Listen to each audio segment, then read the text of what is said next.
This is true. I lived it. I was in Mecca. This is probably almost 18 years ago. There was a young girl next to me. We were doing i'tikaf in the Haram, last 10 days of Ramadan. Last 10 days of Ramadan, I can't tell you. If you find a place to pray, alhamdulillah. No food. It's so hectic. And this girl was doing real i'tikaf. Didn't leave the Haram, except she goes to the bathroom. I was with her, 21, 22-year-old.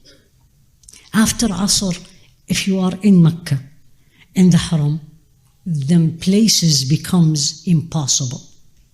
This girl, anyone comes in looking for a place, she says, come on in. Yalla ya khala ta'ali. Come on, sit next to me. Even people starts complaining about her.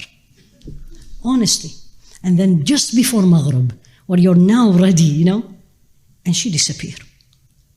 I was like, where are you going? She says, Haram is big, Allah will give me a place. And she disappeared. What did she do? Extras. And extras, very few will do it. Almost nobody will do it in the Haram. See how when she asked Allah what He gave her. I witnessed this. This was the night either 28th or 29th. It gets very tiring at the end. No food. Anything they give you will eat. Usually it's bread and cheese. We finished tahajjud. It was about 3:30. Exhausted. She looked at me and says, she was Egyptian. And she said in the Egyptian slang, "Ya hifa nafsi fi lahma." I am dying for a piece of meat. Because this is, you really get to the point you're really hungry. Wallahi. And I saw this with my own eyes. She didn't finish it. A woman comes in. Of course, now after I lived in Saudi, now I know. Wearing completely black, carrying a plastic container. It's usually a box. That's very common for the local. We don't know this woman. She came and sat next to us, in front of me. She was here, and I was here. The woman came and sat next to me, in front of me. And she didn't open it yet. She says, by Allah, you're going to eat this. This was cooked at home, which is almost impossible to let you in. She opened it. What was it? Meatballs. I looked at her and I said, why didn't you ask for Jannah?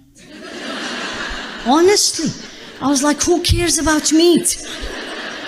I'm going to go and eat tomorrow or the day after. That hadith was in action. I remember that hadith because I witnessed her, I saw her. And then I heard her, she doesn't know that, I told her later on. I heard her, she was just married maybe 2 years, no children. I heard her in her sujood, begging Allah for a child. She has twins. But what did you do to have the love of Allah? And I gave you a real example. As I said this to myself, and one time I said it to somebody who was, I wouldn't say bragging, but talking about whatever they did for Allah. And I said, what did you give up for Allah? Give up. Not something you can't or you don't love. You love it, but you gave it up for Allah. That's what brings the love of Allah. That's what will get you at the end of the road.